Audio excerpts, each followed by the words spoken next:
Hear the gospel according to Amy Mann. The moth don't care when he sees the flame. He might get burned, but he's in the game. And once he's in, he can't go back. He'll beat his wings till he burns them black. No, the moth don't care when he sees the flame. The moth don't care if the flame is real, because flame and moth got a sweetheart deal. And nothing fuels a good flirtation like need and anger and desperation. No, the moth don't care if the flame is real. In the name of the living God, amen. Let's be seated. Fear is the oxygen that feeds the flame we can't resist. Fear is the oxygen that feeds the flame that we are convinced we cannot live without. Fear is the oxygen that feeds the flame that burns us again and again. Love. Love is the breath that blows out the flame and sets us free. It's been more than 5 years since I came here after nearly 30 years in the Episcopal Diocese of Missouri, and Missouri is where I learned about addiction. I was a college student when I went to my first diocesan convention, where the president of the standing committee stood up in his address and talked about the deep dysfunction that existed in the diocese, but never got specific about why. And I leaned over to my priest, my college chaplain, and asked him, I said, what is he talking about? Because I could tell that there was a truth that nobody was saying. And he whispered to me so low that only I could hear, the bishop is an alcoholic. I remember being shocked and a little bit afraid, and it probably didn't seem too strange to me that those words were not being spoken from the podium. Back then, I thought addiction was a personal problem. At that point, what was not widely discussed is that addictions are never just about an individual, but about a whole system, that addictions almost always have gateway traumas, individual and collective wounds that are crying out for healing, and that you didn't even need to have someone in addiction's grasp still alive in the system for the dysfunction to continue. Soon after, we elected a new bishop, an amazing, loving, spiritual leader who exhibited no symptoms of addiction, and we thought the problem was solved. But the problem was never just the person. And so the dysfunction remained in the system. The gaslighting, enabling, scapegoating, the idealizing, and most of all, the unspoken and I largely believe unconscious conspiracy of silence. Do not name the addiction. Do not speak the truth. You see, truth is the most threatening thing to an addiction. Our addictions survive and thrive because we believe that we will die without them. The truth teller exposes that for a lie. The truth teller reveals that the addiction is actually killing us, not helping us to survive. When we are in addiction's grasp, all we can see when confronted with truth is our life being threatened. When we are in addiction's grasp, there is nothing scarier than a truth teller. So truth must not be spoken. And the conspiracy of silence is always enforced by fear.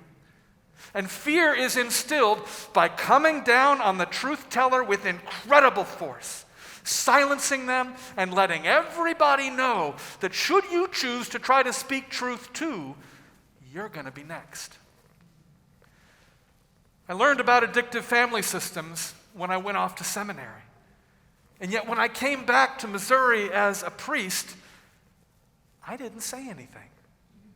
I just kept my head down and tried to excel, be what sometimes is called in addictive systems the hero, often the oldest child who through their own overachieving will try to establish normalcy and distract from the dysfunction.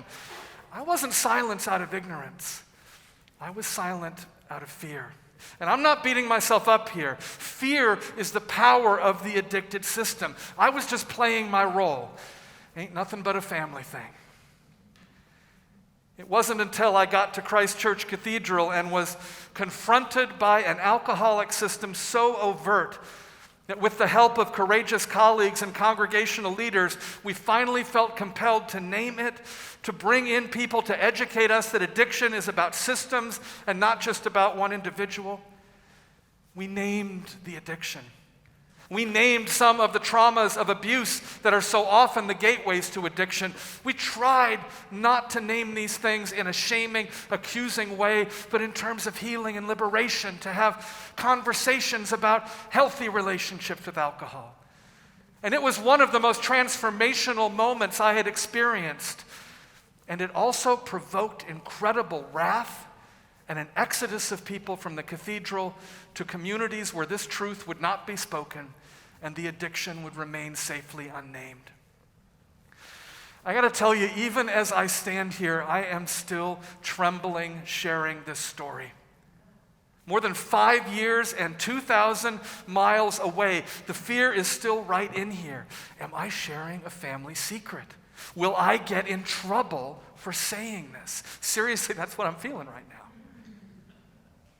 Now, a few years later, when Michael Brown was murdered by the police, I watched courageous, young, black, queer truth-tellers take to the street and confront us with the white supremacy that was killing them and imprisoning us all.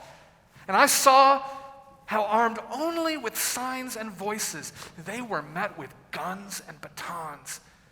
I saw how we blamed and shamed the victims, how we said at worst this was about 1 or 2 bad apples in the system. They were the problem. This had nothing to do with the rest of us. And I began to think, this seems familiar. And then I looked around at what was happening all over the country, in Cleveland and Baltimore and Oakland and New York. I looked at our history as a nation, Southampton County to Tulsa to Selma and beyond, and I saw the same dynamics. We talked about the American dream and liberty and justice for all, but in reality, the dream was economic, not civic and moral.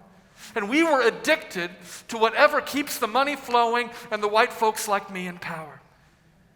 And all of a sudden, the pieces began to fall together. It wasn't just the cathedral or the diocese or even St. Louis. We are addicted to wealth and power and the white supremacy that keeps it all going. The whole nation is an addicted family system. And whoever tries to name it can be sure of one thing: you will feel the pain. For whomever tries to name it, the message is clear. Be afraid. Be very afraid, because the pain is coming for you. Moths and flames. Moths and flames. Fear is the oxygen that feeds the flame that we can't resist. Fear is the oxygen that feeds the flame we are convinced we cannot live without. Fear is the oxygen that feeds the flame that burns us again and again and again. And love. Love is the breath that blows out the flame and sets us free. It's a tale as old as time. Fear imprisons, truth liberates, and fear does not give up easily. It is a tale as old as time, and certainly as old as this morning's gospel reading. You see, despite appearances, not a lot has changed in the past 2,000 years. It was moths and flames back then, and it is moths and flames today. We become trapped in addicted systems that we are convinced are necessary for our survival, even as they are killing and enslaving us. And it's not just alcohol and drugs. It can be relationships. It can be anything we fear our dependence on being exposed, because it feels like if it is taken away, we will die. It feels like we have no choice. In Mary's day, it was the power of Rome and the favor, the emperor, and the economic benefits he could provide if you fell in line and supported your own oppression that were the flame that trapped the moth again and again and again. It didn't matter, as Gandhi would say to the British nearly 2 millennia later, that 100,000 English simply cannot control 350 million Indians if those Indians refuse to comply. Indigenous people always outnumber their colonizers, and yet the power of fear and the temptations of the flame keep them in line. Fear is the oxygen that feeds the flame that burns us again and again and again. And then along comes Mary. Now, Mary is not on the Empire's radar screen. She is a young woman of color. 3 things together throughout history that have generally translated into being viewed as utterly inconsequential. The last person who will ever be expected to be a threat to an oppressive status quo. The child at the dinner table whom we never expect to say a word. And yet God doesn't see like we see. God looks at Mary and sees strength. God looks at Mary and sees courage and power and vision. God looks at Mary and sees a prophet who can be the mother of God's revolution of love. And so God sends Mary a message. If you say yes, you are going to be the bearer of the one thing that empiric addiction fears most. You are going to be the bearer of the truth of the power of love, the breath that will blow out the flame and set all of God's children free. Into this system of oppression, this system where the people were told it always had to be this way, where they were kept in line with fear and by using their own people against them, into this system, God comes and gives the truth of liberation to a young brown girl. And Mary is smart. Mary knows what will happen when she speaks her truth. Mary knows what will happen when she bears her truth. The system will slam down on her, and even worse, on the truth bearer she bears. And a sword will pierce through your heart also. And so Mary's heart is racing. And so she runs. She runs and she finds her tribe. She finds Elizabeth. She finds the one who shares her vision, who will recognize and affirm her, stand with her, remind her that she is not alone. Gabriel went off and left her alone. Joseph couldn't be trusted not to act out of his own self-interest. She had to go find her fam. And even before she can share her news, at the very sound of Mary's voice, the prophet child in Elizabeth's womb leaps for joy, for courage knows courage, and truth recognizes truth. And Elizabeth takes Mary, this one who is about to bear the one who will be despised, beaten, and crucified. Mary, whose future is the piercing of her own heart. And Elizabeth takes her in her arms and calls her blessed. And then for the first time, because Mary finally has that community, because she has that affirmation, Mary is finally able to sing her truth. The truth that not just Elizabeth, but one day all generations will call her blessed. The mother of God's revolution of love.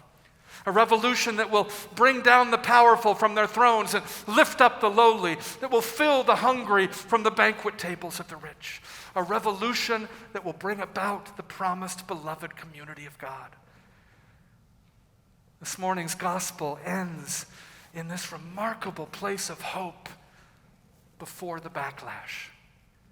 When truth has first been spoken and the vision of tomorrow is clear, and yet before the blows have begun to rain down on the truth teller's head. That is where we end the gospel this morning. And that is not where we are living today.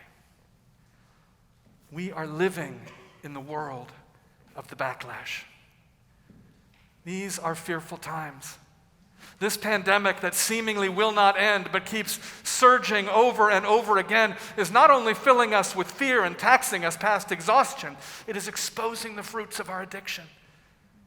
We could have shared the formula for vaccines with the world as soon as they were discovered. But the power of corporations to secure profits for themselves through intellectual property rights was never questioned, even in the face of millions of lives that could be saved. Nobody of consequence ever spoke up for that in any substantive way.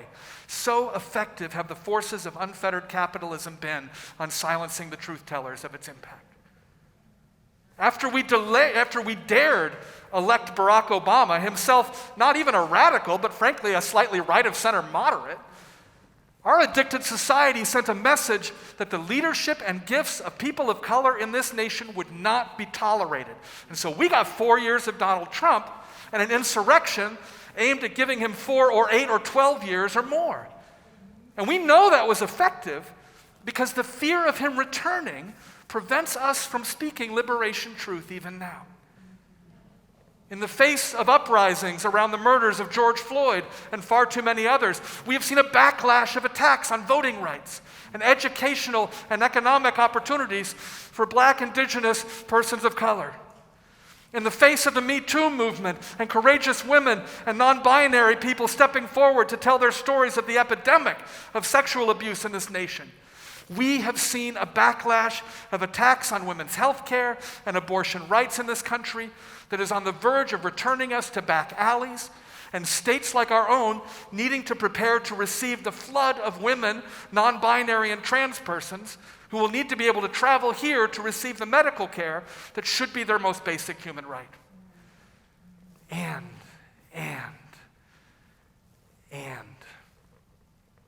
our God is an on-time God. And she is providing a new generation of mothers for her revolution of love. Truth tellers like Janelle Austin, Patrice Cullors, Alexandria Ocasio-Cortez, Cori Bush, Ilhan Omar, Stacey Abrams, Dolores Huerta, Imani Barbaran, Zoe Luna, Blair Imani, and they are finding each other, and they are naming their blessedness, and they are speaking their truth. And they are paying the price. There is a special kind of cruelty to the backlash that is saved only for women and trans and non-binary people. They are telling the truth about all of our addictions, about our addictions to white supremacy, capitalism, heteronormativity, and limitless consumption that lead to our imprisonment and oppression, poverty, prejudice, and which are destroying this planet's capacity to support life. We are living in the backlash. And the message of all these backlashes is clear. Be afraid. Shut your mouth. Do not name the addictions. Do not speak the truths that liberate, and certainly don't talk about leading a revolution, because if you do, we will bring the hurt for you, and we know you are already hurting plenty already. It's an effective strategy. It has been used to keep oppression in place. It has been used to preserve addictive systems for thousands of years. And yet we gather on this fourth Sunday of Advent to say no more. To hear the echoes of the song of the Mother of the Revolution in the words of Scripture and on the lips of those whom God has anointed to be this generation's mothers of revolution. To affirm that the one to whom God came in the form of an angel and challenged her to bear a truth that would liberate us all still sings the truth beyond all truths, that love is more powerful than fear. We walk with a revolutionary Jesus, and Mary is the mother of the revolution, and the Magnificat is her protest song, a song of such powerful truth that the same British whom Gandhi ran campaigns of non-cooperation against banned it from ever being recited in public during their rule in India, as in the last half-century did oppressive regimes in Guatemala and Argentina. The Magnificat is the anthem of God's revolution of love. And Mary is the child at the dinner table who dares to speak the truth about Dad's drinking, striking fear in all around because of the rage the family knows it will provoke. She is standing up. She is pushing her chair back from the table and lifting her voice, and we have a choice. Are we going to let her stand alone?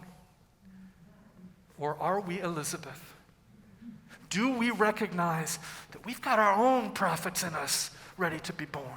Can we feel them leaping in our wombs even as she speaks? Will we have the courage to stand with the mothers of the revolution in our midst, to call them blessed, affirm their truth, and join with them in their song of power? We do live in fearful times. This is not to be denied. The peril is real. The moth is heading for the flame, and the moth don't care if the flame is real, because flame and moth got a sweetheart deal. And nothing fuels a good flirtation like need and anger and desperation. The forces of backlash are calling us to fear, because fear works. Because fear is the oxygen that feeds the flame that we can't resist. Fear is the oxygen that feeds the flame that we are convinced we cannot live without. Fear is the oxygen that feeds the flame that burns us again and again and again. The fear is real. I'm not going to tell you it's not. But fear does not get to win. Because if we listen close, we can hear Mary singing. And if together we have the courage, we can lend our voices to hers until this chorus is heard around the world.